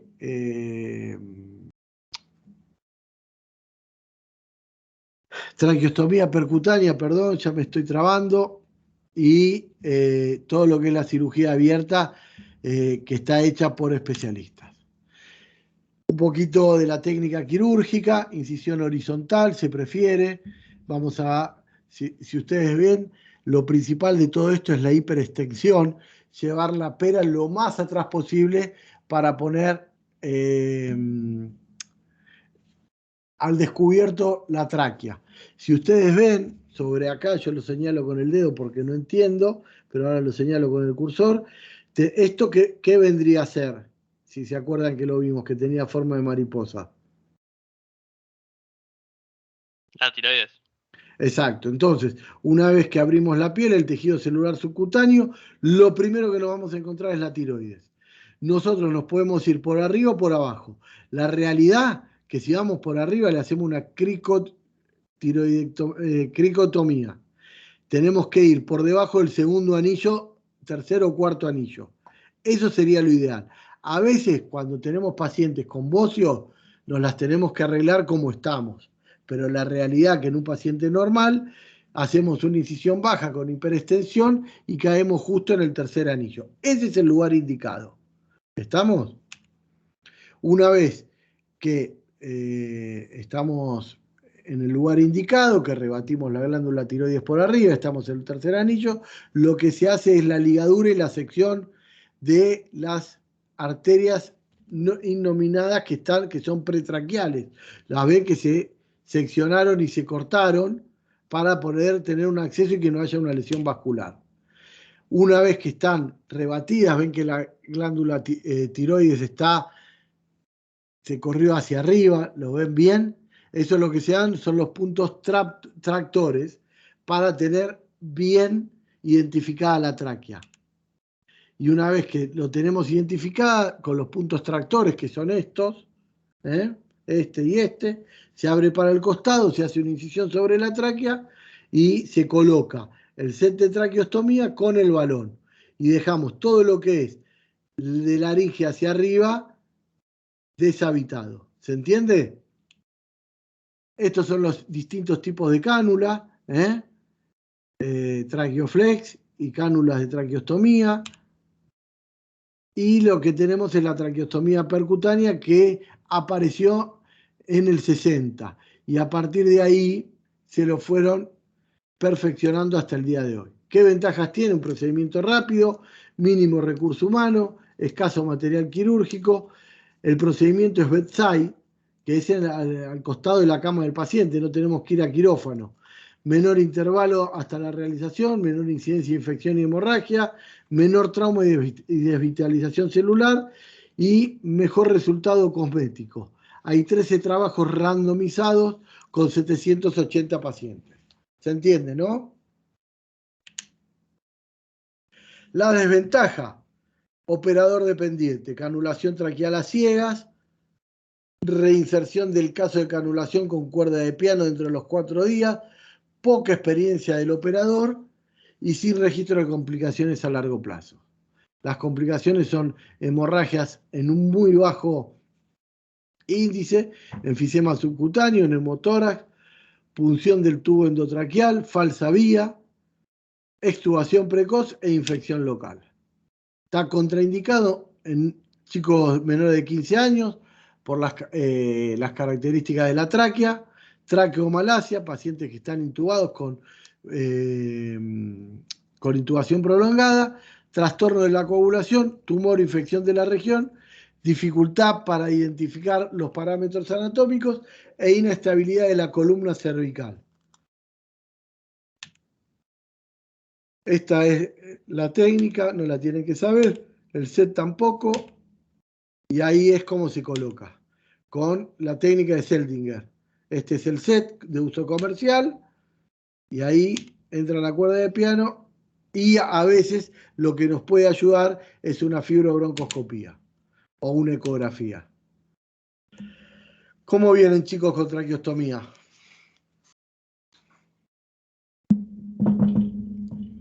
Bueno, queda poquito.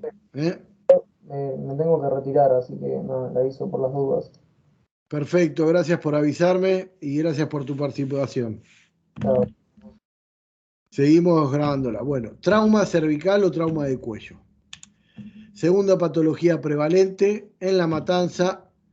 El trauma es una de las patologías prevalentes, ustedes lo saben. Puede ser el trauma penetrante o no penetrante.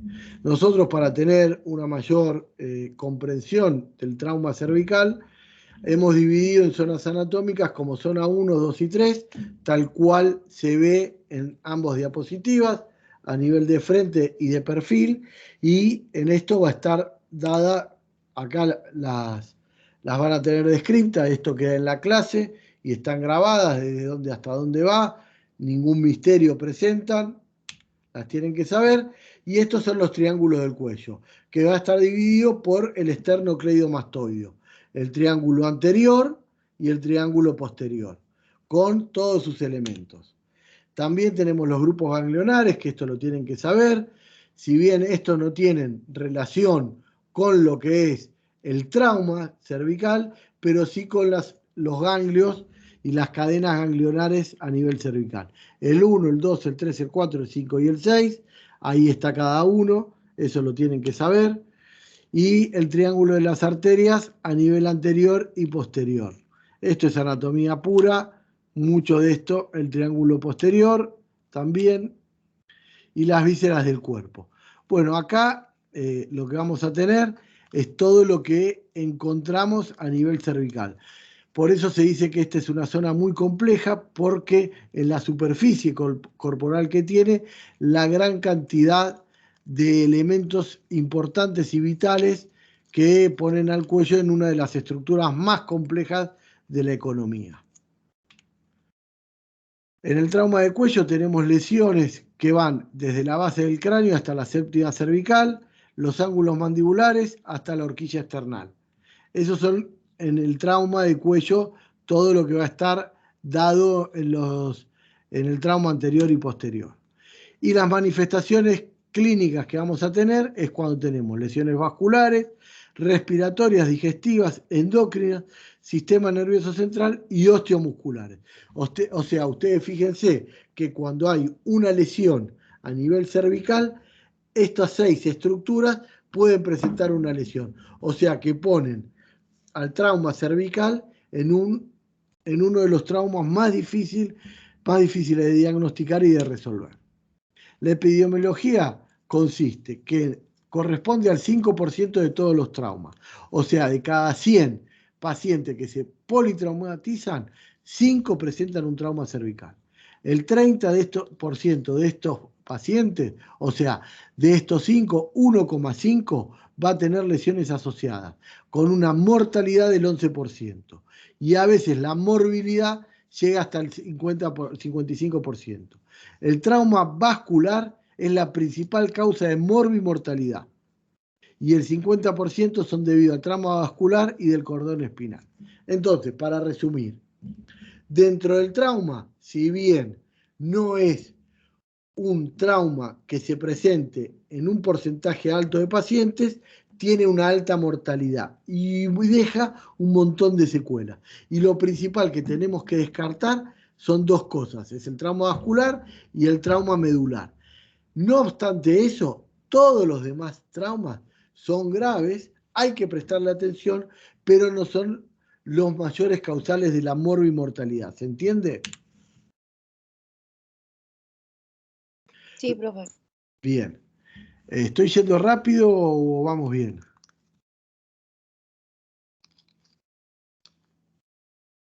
Vamos bien. La distribución, o vamos rápido, contame. No, bien, profe. Bien. La distribución y los mecanismos del trauma va a estar dada en el mayor porcentaje el trauma penetrante a nivel cervical, el 5% de trauma cerrado y el resto es el iatrogénico. Y en el medio de eso es la morbimortalidad. El trauma penetrante, el 95% de las heridas penetrantes en el cuello son resultado de arma blanca o arma de fuego. Los proyectiles de alta velocidad tienden a seguir un camino directo y predecible. Esto genera ondas de choque que suelen dejar heridas desvitalizadas por los tejidos circulantes. Las lesiones vasculares suponen el 25% de todas las lesiones penetrantes. Y la vena yugular interna, el 9%, y la carótida, el 7%, son los sitios más comunes de las lesiones vasculares del cuello. ¿Por qué? Porque son las de mayor tamaño y que están emplazadas en lugares estratégicos. El traumatismo cerrado es una causa más frecuente de lesión vascular cervical en el traumatismo penetrante. Accidentes de tránsito relacionados con el deporte, estrangulamientos, golpe de puño, patada, ocasionalmente excesiva manipulación, es decir, cualquier operación manual como el tratamiento quiropráctico o de reposicionamiento o ajuste de columna cervical, generan estas lesiones. Entre el 3 al 10% de estas lesiones de la carótida son debidas a alguna forma de traumatismo cerrado del cuello. O sea, ¿qué quiere decir esto? Que el trauma cerrado a veces es el responsable de las lesiones vasculares sin que sea un trauma penetrante. Acá lo que vemos es un trauma maxilofacial que este camión estaba el mecánico arreglando, se le soltó el ajuste y lo aplastó contra el motor. Si vemos, es una fractura panfacial que fue operada en el hospital. Si ustedes ven, acá tenemos una fractura malar de arco cigomático y lo que es la pared lateral externa de la órbita. Acá también tenemos una fractura órbito-malar, y acá estaba el paciente que acabamos de ver, el que tenía con la osteosíntesis realizada, que tiene osteosíntesis con una placa de reconstrucción del maxilar inferior y todo lo que es la reconstrucción del malar. Y esta es una fractura de maxilar inferior por tomografía. Las lesiones vasculares tienen signos duros y blandos. Los duros es el hematoma pulsátil, el frémito, el soplo, el sangrado profuso o ausencia de pulsos, y se diagnostica con arteriografía, Doppler o angiografía por tomografía computada. La lesión de la vía aérea también tiene signos duros y sugestivos, y lo que debemos hacer es una laringobroncoscopía o una tomografía de cuello, donde vamos a ver la lesión y el enfisema subcutáneo.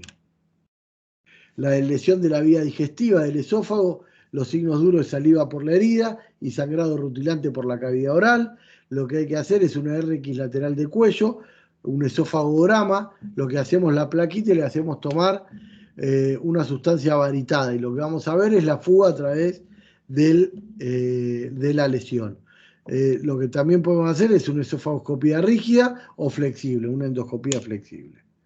Una radiografía simple de columna cervical, donde vamos a ver la rectificación de la columna, y acá lo que vemos es una paciente que ingresa al hospital, que también fue operada, con una herida de arma blanca en región cervical.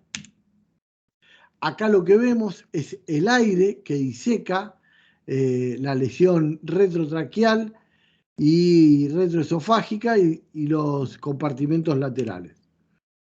Si vemos acá en el esofagograma, es una lesión que tiene un desfiladero. Si bien no se ve la pérdida, hay una lesión que produce el paso de la sustancia filiforme. Con la broncoscopía introducimos a través de la nariz o de la boca y llegamos al bronquio fuente mirando de manera directa. El manejo prehospitalario de la lesión es la inmovilización del cuello, el aporte de oxígeno, controlar el sangrado con presión directa, no extraer ningún tipo de objetos y poner 2 vías periféricas. Ese es el manejo hospitalario inicial, es realizar el ABC, la vía aérea, el soporte ventilatorio y la reanimación vascular, recabar los antecedentes de importancia y consignar lo que es, si está estable o está inestable, signos vitales, localización de herida, el objeto causante y la plausible trayectoria. Indicaciones absolutas de cervicotomía exploradora. Esto lo tienen que saber. ¿Cuándo se explora una lesión cervical? Cuando tenemos inestabilidad hemodinámica, signos duros de cualquier lesión vascular, signos duros de cualquier lesión digestiva, enfisema subcutáneo por lesión de vía aérea, déficit neurológico en el trauma penetrante y pérdida importante de tejido blanco. En estas 6 indicaciones, el paciente se opera y se explora, se hace la cervicotomía. Este es el algoritmo de manejo, no lo tienen por qué saber, pero sí lo que tenemos que saber es esto: ¿cuándo vamos a operar un paciente? Tenemos una herida penetrante, si el paciente está inestable, no se duda más, se opera. Si el paciente está estable, nos va a permitir saber si tiene signos de duros, de herida, de lesión de cualquiera de esas estructuras. Si no tiene síntomas, lo expectamos. Si tiene síntomas duros, lo exploramos. Ahora, cuando estos signos son digestivos, aereovasculares, que son los 3 que lo van a poner en riesgo de cualquier situación, tenemos que hacer el esofagograma, la laringoscopía o la tomografía y la arteriografía o el Doppler. Si estos llegan a ser positivos, hay que realizar la cervicotomía, y si no, lo exploramos. ¿Se entiende esto?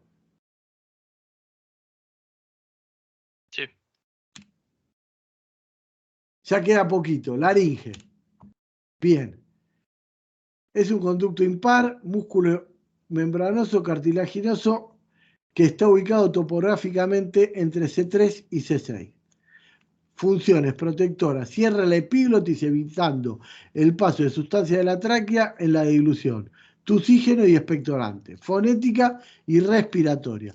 Fíjense que si nosotros tenemos una lesión, estas funciones van a estar alteradas. Por eso tenemos que hacer diagnóstico y tratamiento.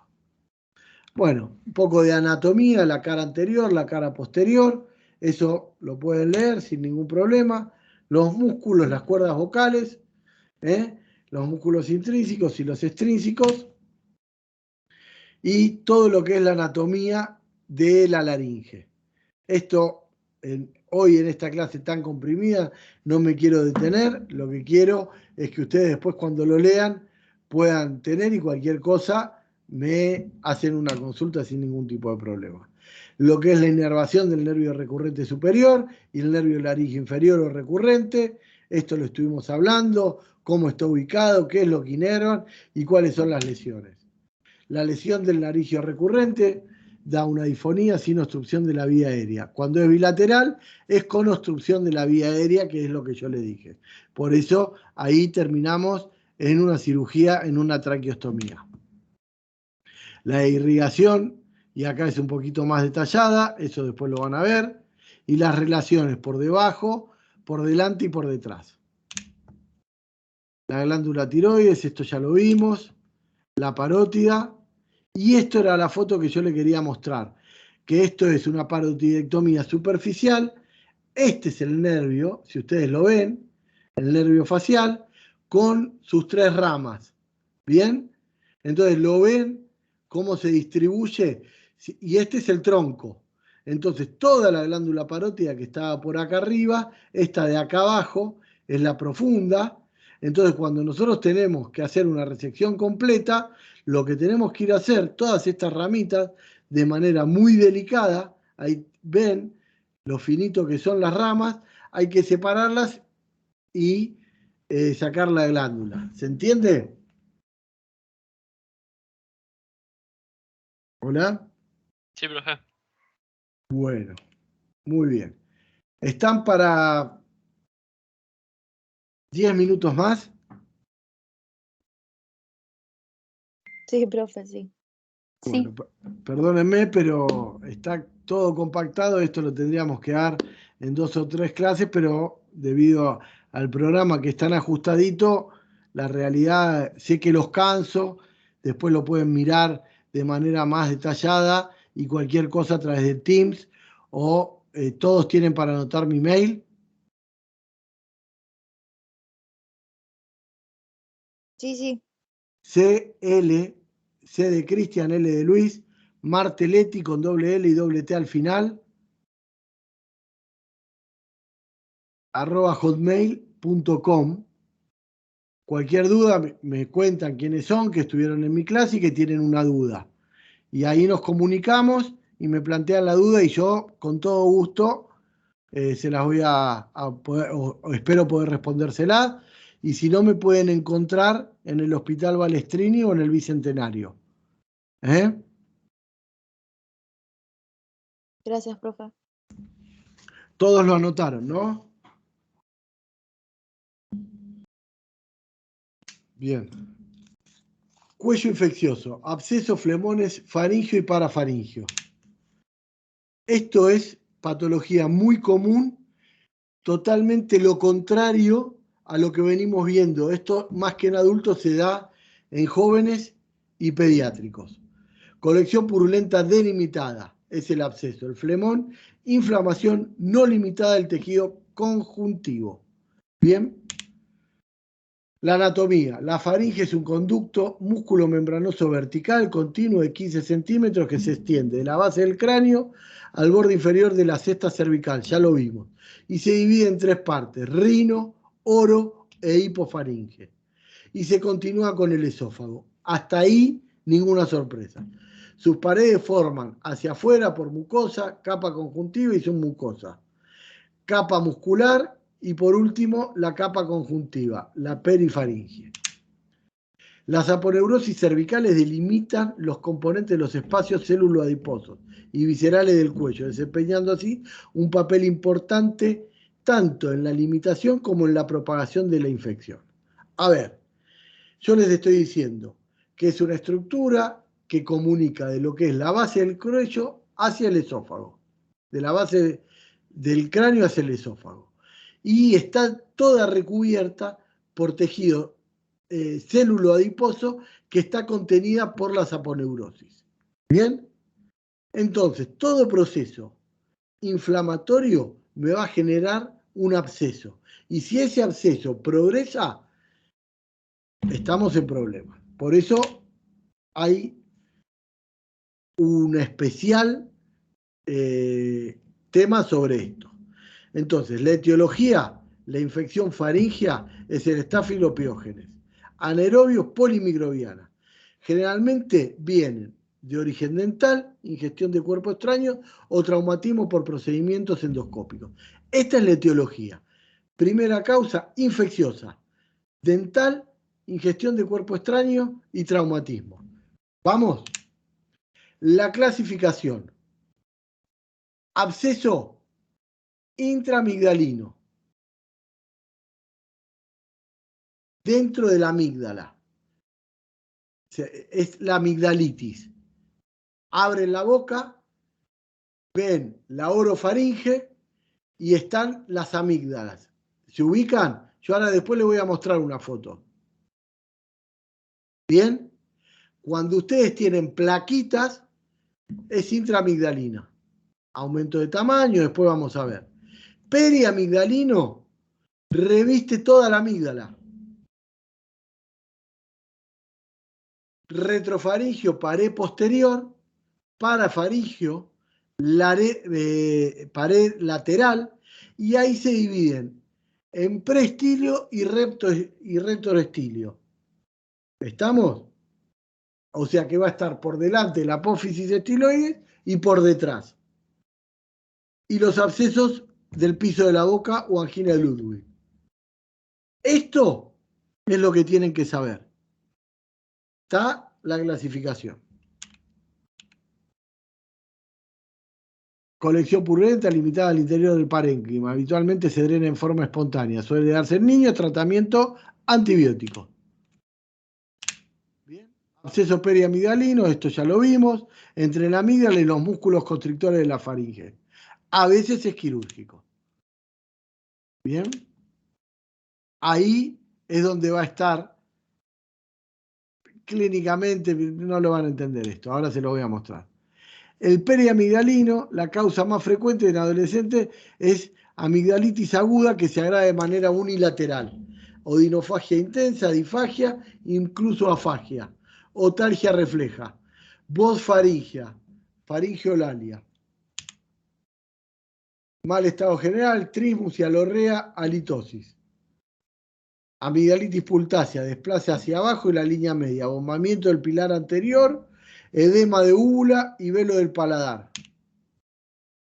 Hay asimetría. Ahí, ¿lo ven?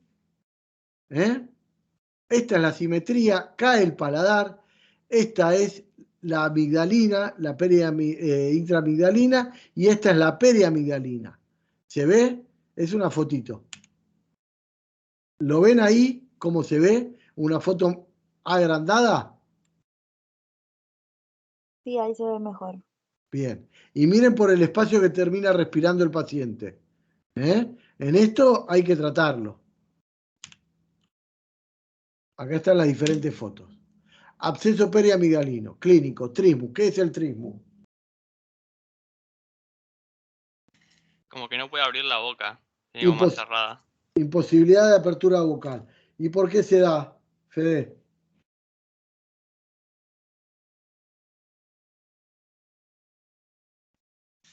Te tengo fe, Fede. No lo busques. No sé. ¿Por dolor, inflamación? No, por compromiso de los pterigoides. El absceso que están ahí, que son los que suben y bajan la mandíbula, están inflamados, están edematizados, están comprometidos y queda la boca cerrada, imposibilidad de abrir. Ese es el trismus. Bien, La radiología acá no nos va a hacer nada. Punzamos. Viene pus, hay que tratamiento antibiótico y hay que drenarlo. Y doctor, si no abre la boca, ¿cómo hacemos? Lo que hay que hacer ahí, hay que ponerlo bajo anestesia local, general, relajar al paciente, que abra la boca y ahí se drena. ¿Se entiende? Ahí está. Sí, profe. Ahí está donde tendríamos que hacer el drenaje. Sangra como la última vez. Lo punzamos, vino pus, y ahí es donde se hace el drenaje. Se ve todo, ¿no? Clarito como el agua.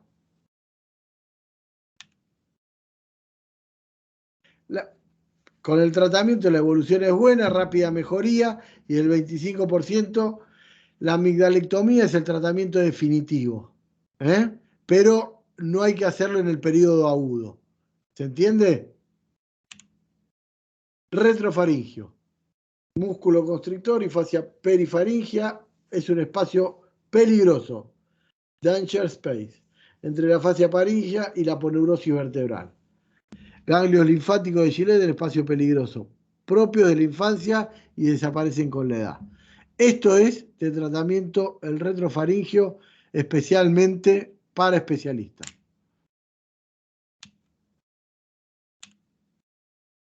Síntomas. Niño de 6 a 12 meses, raro en mayores de 6 años, empeora después de una infección rinofaringea, fiebre, obstrucción nasal, rinoerrea, adenopatía, dolor faríngeo, disfagia, cialorrea, estridor con disnea, rigidez cervical por dolor. De la misma manera que se produce el trismus, cuando es retrofaringio, rigidez de nuca. Exactamente lo mismo. Ahí, ven que la amígdala está bien, se ve, y que está abscedada la pared posterior de la faringe. ¿Cómo cambia?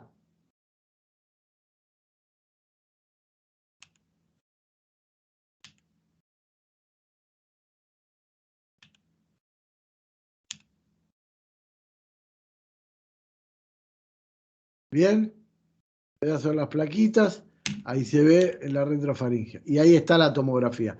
Acá quería llegar. Miren, esta es la amígdala. Y esto es patoneumónico. Entonces lo que hay que hacer, hay que entrar por acá y drenarlo. ¿Bien? Esto es prevertebral, ¿eh? Muy bien. El peligro de esto es la mediastinitis. Si sucede esto, el paciente tiene riesgo de vida. Ahí entramos con el bisturí y hacemos la incisión de la pared posterior. Jugado, muy jugado. Parafaringios, preestilo o retroestilo. Se subdividen estos dos grupos según su relación con el diafragma que compromete los músculos que se insertan en la apófisis estiloide. El preestilo se encuentra por delante de este diafragma y por ende detrás los músculos constrictores. El retroestilio está por detrás de este diafragma. El espacio preestiloideo no contiene elementos nobles, solo tejido adiposo linfático. Importante la diferencia, ya que en las manifestaciones clínicas la gravedad y las indicaciones quirúrgicas varían. O sea, que no vamos a tener problema cuando están por delante del estiloides, pero tenemos que tener mucho cuidado cuando están por detrás. Y ahí es la vía de diseminación. Es el 7 y el 9. Etiología: absceso periamigdalino, cuerpo extraño, amigdalectomía, origen parotidio dental y ganglio subsidiario de la zona nasosinusal. Muy bien. Esta es la clínica: dolor unilateral, odinofagia, cialorrea, fiebre alta, mal estado general, trismus moderado, protusión. Cuello con empastamiento doloroso por adenopatías, ángulo de la mandíbula. Ahí lo vemos. Y este es preestilio. Y ahí está el retroestilio. Muy bien. Esto se da, esto es retroestilio. Ahí la duda que tenemos es si entrar por dentro o por fuera. Hay que hacer un drenaje cervical externo para tener menor posibilidad de lesiones vasculares. Absceso del suelo de boca, es la angina de Lidwin, es de origen sedentario, trismus, disfagia, dolor importante en la zona, mal estado general, disnea, exploración, abombamiento, endurecimiento del suelo de la boca, se palpa bien bimanual. Ahí lo vemos, todo el agrandamiento y hay que hacer un drenaje quirúrgico. Complicaciones. La etiología. ¿Esta qué era?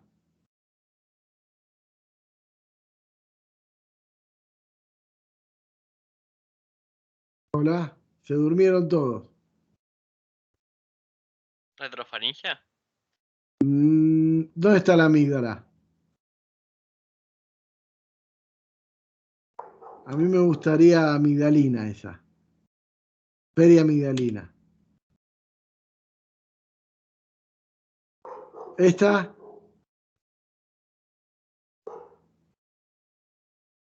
No a bomba, periamigdalina. Mirá. Retroestilia. Membrana. Retrofaringia. Formas clínicas. Tremendo. Mirá. Edema de úvula. Cae sobre la lengua. ¿Lo ven? Sobre la base lingual. Profe, en ese edema de úvula, ¿el paciente no está nauseoso? Sí, claramente. Esto casi termina con traqueostomía. Tenés que estar atento porque hay que hacerle una traqueostomía. ¿Ves cómo se le cierra toda la orofaringe? Sí, sí, Mirá la diferencia. Esta es la úvula. ¿La ves? sí. Bueno, chicos, gracias, perdón. ¿Están ahí? Profe, una pregunta. A la hora Dale. de abordar esta clase, ¿en qué nos deberíamos centrar? A la hora de abordar esta clase. Bien. Tiroides tenés que saber. Submaxilar. Glándulas salivales. Y trauma. Yo haría esas 3 cosas. En orden de importancia. Tiroides, submaxilar y trauma. Por ahí para ustedes es complejo y en el choclo que tienen que estudiar se termina siendo, la verdad, tedioso. Pero si la ordenan un poquitito, yo está bien que hago todos los días lo mismo, ¿no? En esto por ahí peco un poco de no darme cuenta, pero la realidad yo sí tenés que saber tiroides, que es lo más importante y lo más prevalente, glándulas submaxilares y después trauma. Después traqueostomía no, y cuello infeccioso tampoco te diría. Está bien, profe, gracias. ¿Alguien más? ¿Quién vino hoy al hospital? Nair, ¿estás? Sí, acá estoy. ¿Qué te pareció la clase, Nair? Interesante. Me perdí un poco igual, pero ahora con la grabación la voy a retomar. Bueno. ¿Alguien tiene alguna duda? ¿No? Bueno. 2 horas justo, que era lo que me habían pedido que les diera. 2 horas. Yo, por mi parte, agradecido. Quedo a disposición de todos ustedes. Y bueno, nos estamos hablando. ¿Algo que me quieran decir?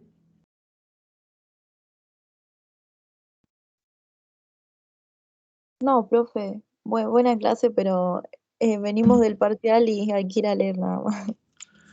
Bueno, me parece muy bien. Los despido, que tengan buenas noches y a los que veo por el hospital, recuérdenme que estuvieron en la clase, así les puedo preguntar. Profe, nos vemos. Federico. No, profe, no le voy a hacer. Federico y el chico que se fue, muy bien, lo felicito. Gracias, profe. Chau, chau.